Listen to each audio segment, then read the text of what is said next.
Breaking news చూస్తున్నారు. గుజరాత్ని వరదలు ఇంకా వీడలేదు. సబర్కాంతా జిల్లాలో వరద బీభత్సం ఇంకా కొనసాగుతోంది. కొట్టుకుపోతున్నాయి చెట్లు, వంతెనలు. రోడ్డు దాటుతూ వరదలు చిక్కుకుపోయింది కుటుంబం. కారుపై కూర్చొని కాపాడాలంటూ హాహాకారాలు చేస్తోంది. అధికారులకు సమాచారం ఇచ్చారు స్థానికులు. దాదాపు 2 గంటల పాటు సాయం కోసం ఎదురుచూపులు కొనసాగాయి. గజ ఎతగాళ్ల సాయంతో సురక్షితంగా ఒడ్డుకు చేర్చారు అధికారులు. విజువల్స్ మీరు చూస్తున్నారు. ఇటు గుజరాత్ని వరదలు ముంచేశాయి.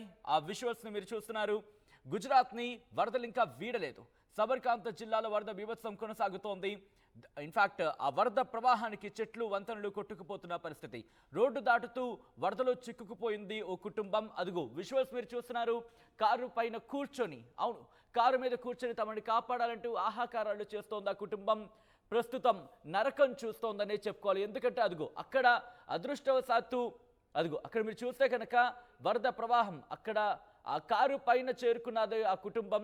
చేరుకొని తమని కాపాడాలంటూ కూడా వాళ్ళు అక్కడ సోషల్ మీడియా వేదికగా అందరినీ కోరుకుంటున్నారు. అయితే వరద ప్రవాహం ప్రస్తుతం స్థిమితంగా కొనసాగుతున్నట్టుగా తెలుస్తోంది. ఆ వరద ప్రవాహం కనుక ఇంకా పెరిగితే ఆ కారు కూడా కొట్టుకుపోయే ప్రమాదం ఉంది. ఆ కారుతో సహా ఆ కుటుంబం కూడా. కారుపై కూర్చొని కాపాడాలంటూ ఆహాకారాలు చేస్తోంది. అధికారులకు సమాచారం ఇచ్చారు స్థానికులు. దీంతో అధికారులు అక్కడికి చేరుకున్న దాదాపు 2 గంటల పాటు సాయం కోసం ఎదురు చూశారు. గజేతగాళ్ల సాయంతో సురక్షితంగా వాళ్ళని ఒడ్డుకు చేర్చిన విజువల్స్ మీరు చూస్తున్నారు. అదిగో విజువల్స్ మీరు చూస్తున్నారు. అక్కడ వరద ప్రవాహం కాస్త తగ్గింది. అక్కడ అధికారులు కూడా చేరుకొని అక్కడ వారిని కాపాడుతున్న విజువల్స్ మీరు చూస్తున్నారు.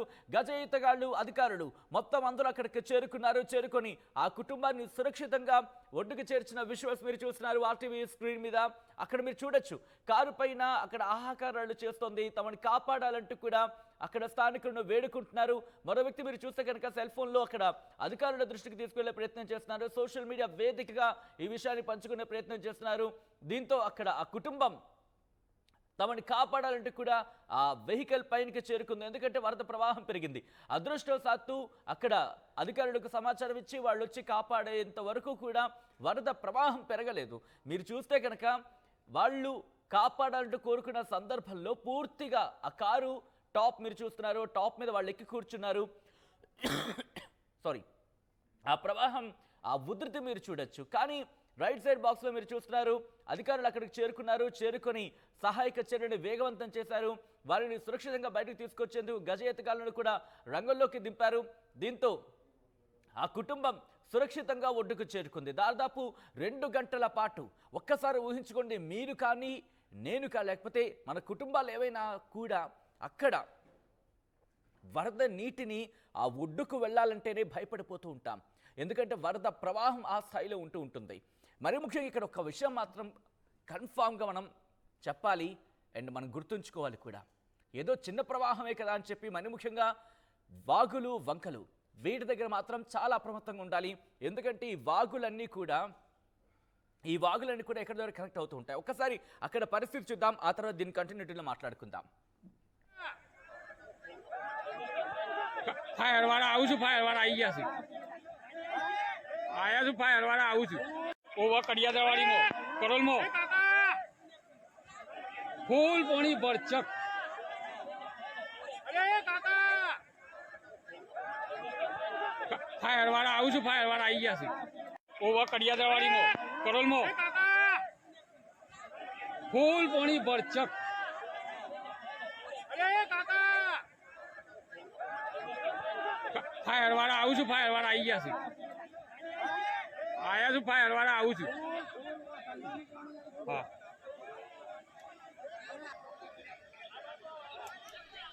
రేట్ ఒక్కసారి చూడండి. వాళ్ళు ఎంత కంపోజ్డ్గా, అంటే ఎంత కామ్గా ఉన్నారు. అంత వరద వచ్చినప్పుడు ఎక్కడ కూడా కంగారు పడలేదు. ఎక్కడ కూడా వాళ్ళు భయపడలేదు. ఎక్కడ వణకలేదు. ఎక్కడున్న ప్రదేశంలో వాళ్ళు అక్కడే స్థిమితంగా కూర్చున్నారు. ఎటువంటి గాబరా పడలేదు. ఒకవేళ అక్కడ పరిస్థితిని అంచనా వేసుకుంటూ ఇంకా పైకి చేరుకునే ప్రయత్నం చేశారే తప్ప వాళ్ళు ఎక్కడ కంగారు పడలేదు. ముఖ్యంగా వాళ్ళ ధైర్యాన్ని మెచ్చుకుంటున్నారు ఇప్పుడు సోషల్ మీడియాలో. ఎందుకంటే ఆ స్థాయిలో వరద వచ్చిన తర్వాత ఎవరైనా కంగారు పడతాం, గాబరా పడతాం, గగ్గోలు పెట్టే పరిస్థితి ఉంటుంది. కానీ వాళ్ళ దగ్గర ఒకటే అనుకుని ఉంటారు, బహుశా ఇప్పుడు మనం ఏం చేయగలం, కామ్గా ఉండడం తప్ప మనం ఏం చేసిందేం లేదు. ఎందుకంటే ఒకవేళ వరద ఉధృతి పెరిగితే కనుక ఇంకా మన చేతుల్లో ఏం లేదు. ఇప్పుడు మనల్ని మనం కాపాడుకోవాలంటే కనుక, ఎందుకంటే మనం కంగారు పడినా ఆ యాంగ్జైటీకి ఫీల్ అయినా ఊపిరాడదు, ఊపిరాడదు. అటువంటి పరిస్థితులు ఉంటూ ఉంటాయి.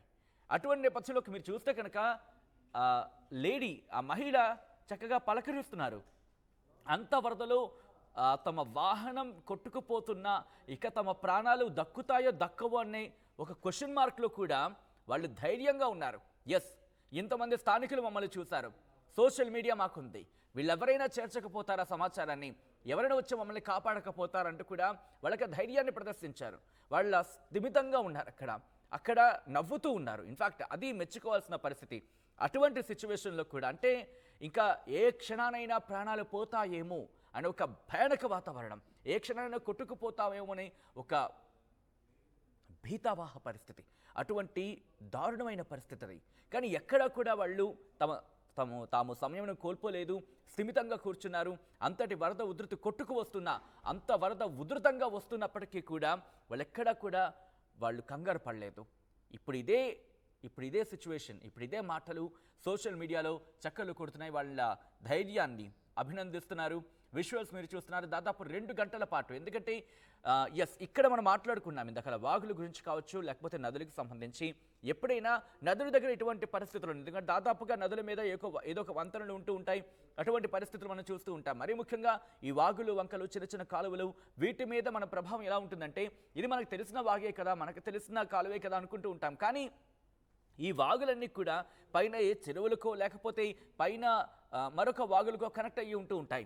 సో అటువంటి పరిస్థితుల్లో ఒక్కసారిగా అక్కడ వరద ప్రవాహం పెరిగిందనుకోండి, అక్కడ వర్షం కావచ్చు లేకపోతే వరద ప్రవాహం పెరిగినా వెంటనే కిందకు వచ్చేస్తూ ఉంటుంది, ఈ వాగుల మీద ప్రభావం పడుతూ ఉంటుంది. అప్పుడే ఒక్కసారిగా వరద ఉధృతి పెరిగిపోతూ ఉంటుంది. వాటిని మనం ఊహించడం కష్టం. కాబట్టి మనకి నదులు కావచ్చు, వీటి మీద అక్కడ అధికారులు ఉంటూ ఉంటారు. ఎందుకంటే నదుల మీద ఆనకట్టలు ఉంటూ ఉంటాయి. ఎక్కడికక్కడ అధికారుల దృష్టి ఉంటుంది. ఎక్కడికక్కడ వాళ్ళు సైరన్స్ కావచ్చు లేకపోతే ఎక్కడికక్కడ అప్రమత్తం చేస్తూ ఉంటారు. కాబట్టి నదుల దగ్గర కాస్త మీరు ధైర్యం చేసే ప్రయత్నం చేసినా ఆలోచించి చేయొచ్చు. కానీ అది కూడా తప్పే కొన్ని సందర్భాలు, అది కూడా రిస్క్ అనేది చెప్పుకోవాలి. తప్పని చెప్పడం కాకపోవచ్చు, కానీ బహుశా ప్రమాదం అనేది చెప్పుకోవాలి. కానీ ఇక్కడ అధికారుల సూచనలు ఉంటాయి, సలహాలు ఉంటూ ఉంటాయి, పర్యవేక్షణ ఉంటూ ఉంటుంది. కానీ వాగుల మీద కావచ్చు లేకపోతే కాలువల మీద కావచ్చు పరిస్థితి మరి ముఖ్యంగా కొండవాళ్ళ ప్రాంతాల మీద బేస్ అయి ఉంటూ ఉంటుంది. వాటితో పాటు ఆ వాగులకు కావచ్చు లేకపోతే ఆ కాలువలకు కావచ్చు వాటి కనెక్టివిటీ వేరే చోటు ఉంటుంది. అంటే వీటి మీద అవి బేస్ అవ్వకపోవచ్చు. ఇలా ప్రతి సినారియో మనం అబ్జర్వేషన్ చేస్తూ ఉండాలి.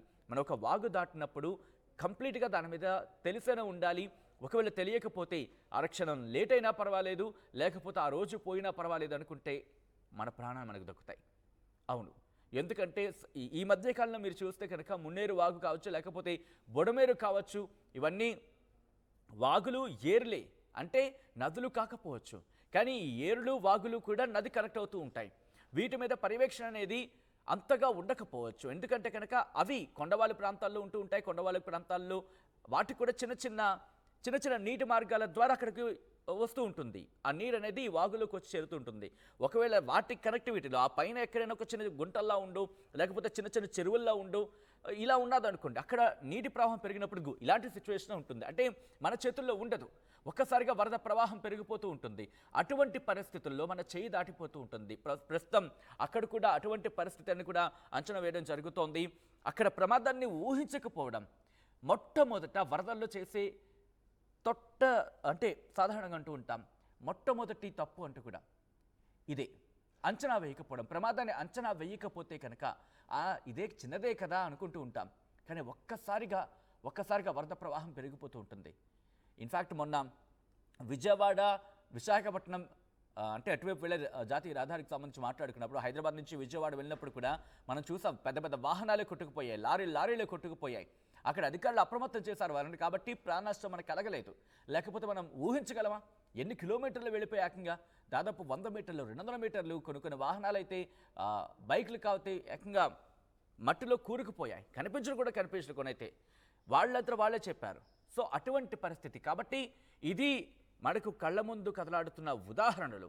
అదృష్టవశాత్తు వాళ్ళిద్దరూ ప్రాణాలతో బతికారు కాబట్టి సరిపోయింది. లేకపోతే ఆ కుటుంబంలో ఎంతటి పెను విషాదం నెలకొనేది.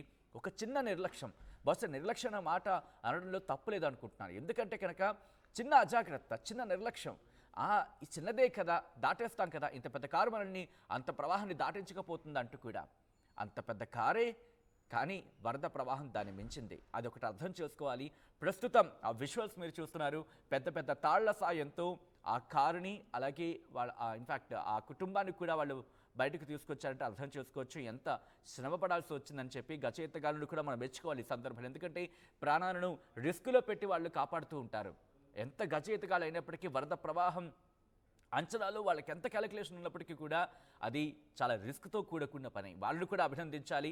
అక్కడ ప్రభుత్వ యంత్రాంగం కూడా వెంటనే అప్రమత్తమే వాళ్ళని కాపాడే ప్రయత్నం చేస్తుంది. స్థానికులను కూడా మనం అభినందించాలి. ఎందుకంటే మీరు చూడొచ్చు, వాళ్ళు అక్కడ చూస్తూ ఊరుకోలేదు, కమ్యూనికేట్ చేసే ప్రయత్నం చేశారు. ఒకరికొకరు ప్రతి ఒక్కరు కూడా సోషల్ మీడియా వేదికగా ప్రభుత్వ దృష్టికి తీసుకెళ్లే ప్రయత్నం చేశారు, అధికారుల దృష్టికి తీసుకెళ్లే ప్రయత్నం చేశారు, గజ ఎత్తగాళ్ళకు సాయం చేశారు.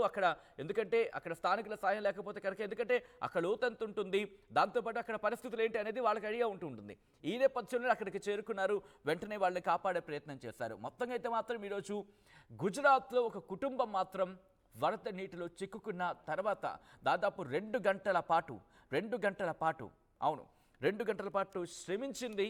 కానీ ఎక్కడైనా ఒక్కసారి ఆ విజువల్ చూడండి, వాళ్ళు వరద నీటిలో ఉన్నారా లేకపోతే ఏదో అక్కడ కూర్చొని మాట్లాడుకుంటున్నారా అనిపిస్తూ ఉంటుంది. ఆ సందర్భంలో ఎవరున్నా కంగారు పడిపోతూ ఉంటారు, అరుస్తూ ఉంటారు, కాపాడండి కాపాడండి అని చెప్పి అరుస్తూనే ఉంటారు. ఆ కంటిన్యూటీగా ఆ భయం అనేది కనిపిస్తూ ఉంటుంది. కానీ ఎక్కడ ఆ ఇద్దరు కూడా చూడండి, ఏదో హ్యాపీగా కూర్చొని ఆయన సెల్ ఫోన్ చూసుకుంటున్నాడు, ఆ పక్కన ఉన్న మహిళ ఏమో అందరినీ ఇలా చెయ్యూపుతూ అందరినీ పలకరిస్తున్న పరిస్థితి. సో ఇదే మాట్లాడుకుంటూ ఉంటాం. ఎటువంటి సందర్భంలోనైనా కాస్త కంపోజ్డ్గా, స్థిమితంగా ఉంటే కనుక, ఎటు కంగారు పడకుండా ధైర్యంగా ఉండగలిగితే ఎంతటి పెద్ద ప్రమాదాన్నైనా సరే జయించవచ్చు అనేది మరొక ఉదాహరణ. ఎట్ ద సేమ్ టైం ఇలా అజాగ్రత్తలు, ఇలాంటి నిర్లక్ష్యం చేస్తే ప్రాణాలు పోయే ప్రమాదం ఉంటుందనేది మరొకసారి మనకు గుర్తెరగాలి.